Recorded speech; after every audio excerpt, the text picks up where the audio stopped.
Hello everyone, welcome to the Average Angler channel. Today we're in the Average Angler shed and we're going to be repairing a landing net handle. Now recently, I've already repaired a landing net handle on this channel. You're going to be, those that are regular viewers are going to be saying, John, you've already done this. But this is a cheaper landing net handle. This landing net handle retails for about 45–50 quid. And it's got damage, I'll show you the damage in a minute. But obviously the repair that we did before probably cost about 30 quid. So by the time you spent 30 quid, you might as well buy a new one of these. So we're going to try and do a costless repair to this one, just as an alternative way of repairing a broken landing net handle. The section that's broken is the end section. This is the thread where your landing net screws in, and if you go all the way to the other end, this section here, if I can find it, that's the damage that we've got.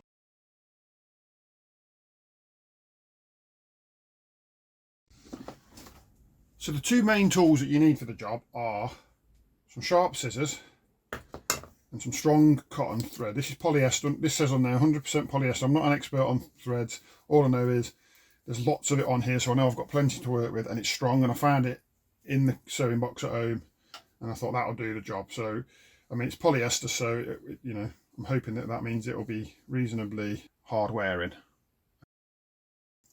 Cut a little tiny length off, a sort of 10 inches or so, 10 inches to a foot, and then just make a massive loop out of it.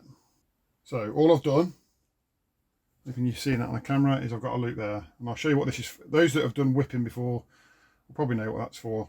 Those that haven't, I'll show you in a second. You've got to identify where to start. Now I'm going to whip from the thin end up to the fat end,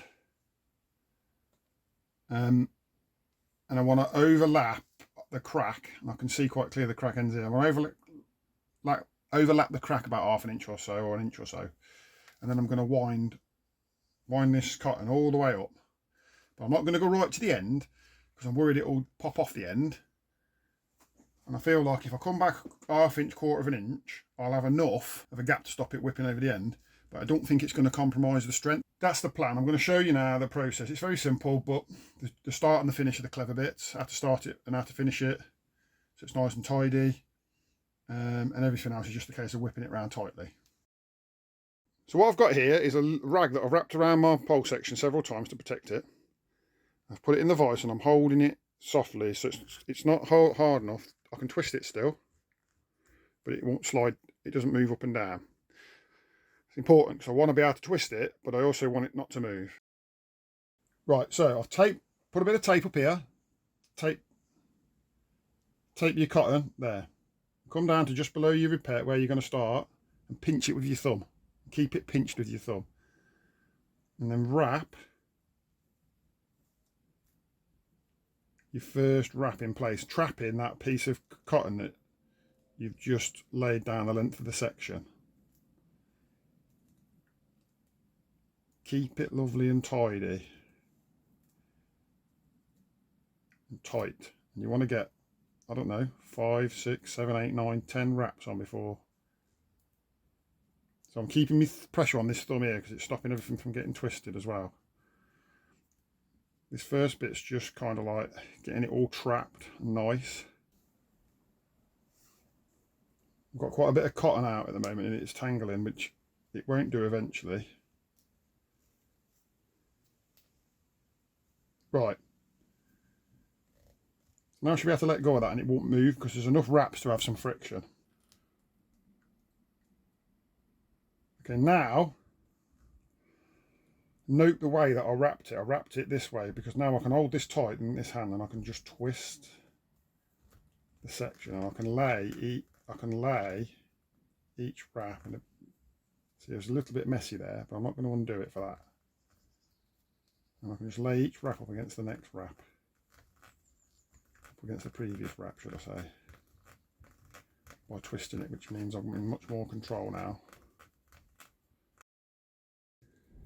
I've now got what I haven't counted, but I'd say somewhere between 15 and 20 wraps on there.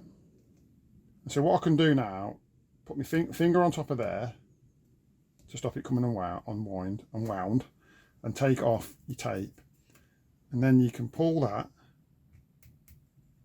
just a little bit to tighten it up. And then that tag end now can be chopped off as tight as you can. It's tricky with this. The scissors ain't as sharp as they should be because they're old ones.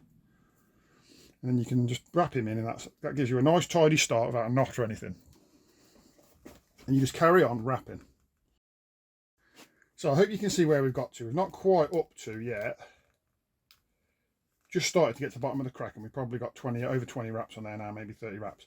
And now I've taken all the slack up from the cotton, and I've got it right on the spool, and I can pull it tight as I want, and then every now and again I can just let a little bit of line out, so I've got some control over the tension. Right, we're getting a third of the way along so far now, and just keeping at it with this technique of sort of just letting you do get a bit of lactic acid building up, so you can always just stop and wait.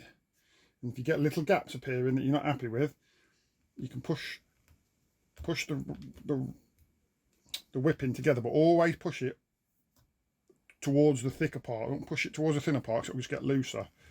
So even if the gaps, I can point to it, I've got a little gap, say here, and a little gap here. Now it seems like it's better to push from this end because it would be easier to close that gap, but it's the wrong thing to do. It's better to close the gap from this side. Once you've got to sort of thinking, right, I've only got 6 or 7 more winds and I'm going to be where I want to be, then you get your loop. Now, this is the second time I've done this, because the first time I've done it, I did the loop a lot earlier, thinking it'll be better because it'd be more secure, but then I couldn't pull the loop through. You'll see what I mean in a minute. So don't do this too early, but you need more than 2 or 3 wraps, but you don't want you certainly don't want more than 10. So you got your loop. So you got your knot end of the loop, which faces towards the start of the whipping, and then the loop end of the loop faces towards the finish of the whipping, and just pin it like that. And then just quickly get a wrap over it so it can't go anywhere. And then wrap over it in its current position.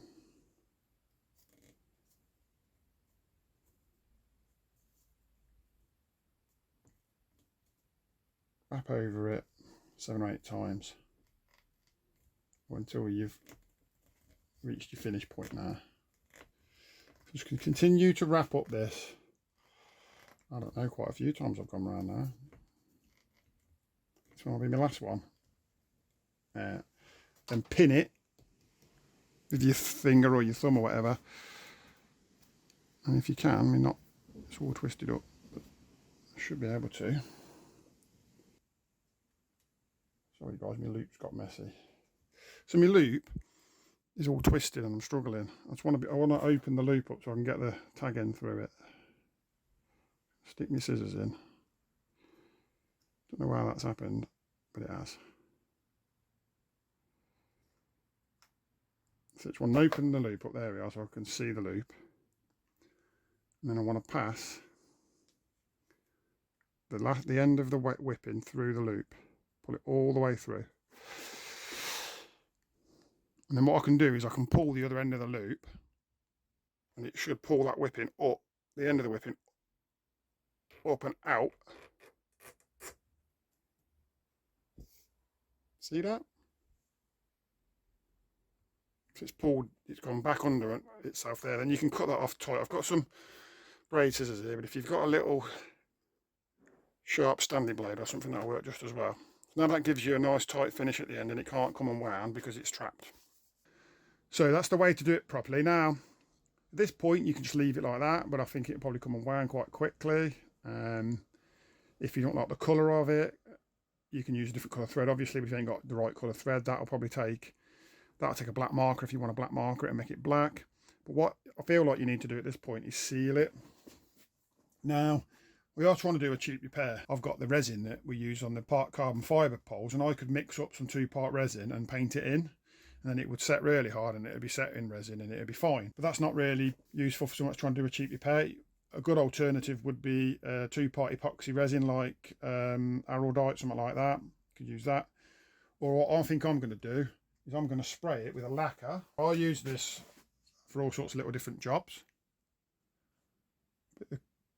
bit of lacquer. So I'm just going to spray a few coats of that on it, and hopefully that will seal it, stop water liquid getting in and making it swell up and potentially rotting or whatever. But also glue it a little bit, because it'll all sort of soak into all the threads, and then it'll go hard and it will stick to the blank a little bit, and it should be good. One last test, obviously, that we want to just make sure that it actually fits in and it hasn't done anything. It won't have done. You kind of made it smaller. There you are, it shoves in there. Right guys, I've just done my first coat of lacquer. What I found was interesting when I sprayed it with lacquer, because obviously when you're whipping this, little tiny thin strands of sort of cotton are sticking out, and when you spray it, like the droplets from the spray sort of stick to it and it looks all messy. And so so I tried to spray a bit more on, and then you end up getting that nasty like white colour that you get if you put too thick a coating of layer on, too thick a coating of lacquer on. So what I did was I just got a sponge I lined in the shed, and I just brushed it and just brushed the lacquer in with the sponge, and it seems to have given me a perfectly nice finish, no problem at all. So I'll let that dry and do another coat. So if you do come across that problem, you're using lacquer and it looks ugly, don't just use a sponge. And you know, it's the same with actually if you're using epoxy resin, you can use a sponge to push it in, save you ruining a brush. Cheers guys.